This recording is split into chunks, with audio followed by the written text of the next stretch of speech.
Hi అండి అందరికీ. ఈరోజు వేడి వేడి అన్నంలో ఏం కర్రీ వేసుకొని తిన్నామో చూపిస్తాను చూడండి.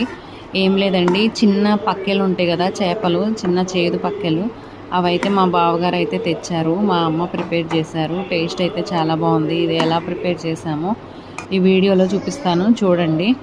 సో ఈ చేపల్ని నీట్గా కడిగేసి ఒక దానిలోకి తీసుకొని దీనిలోకి చింతపండు కొంచెం నానబెట్టి పెట్టామండి ఫస్టే. అలానే ఒక పెద్ద ఆనియన్ కూడా కట్ చేశారు. ఆనియన్ ముక్కలు వేసేసి ఆ చేప ముక్కల్లో అలానే పులుసు కూడా కలిపిపోసారు. ఇంకా పసుపు యాడ్ చేశారు, అలానే కారం కూడా యాడ్ చేశారు.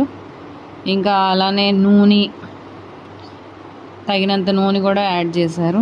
అదేవిధంగా కళ్ళుప్పు కూడా యాడ్ చేశారు.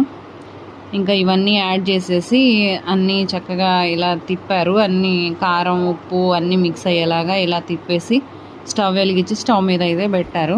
స్టవ్ మీద పెట్టి ఒక 15 to 20 మినిట్స్ అయిన తర్వాత కర్రీ ఆల్మోస్ట్ ఉడికిపోయిందండి. అప్పుడు అల్లం వెల్లుల్లి పేస్ట్ కొంచెం వేశారు.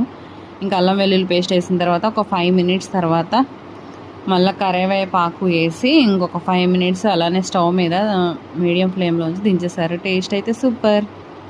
వీడియో అయితే లైక్ చేయండి, సబ్స్క్రైబ్ చేయండి, షేర్ చేయండి, కామెంట్ పెట్టండి.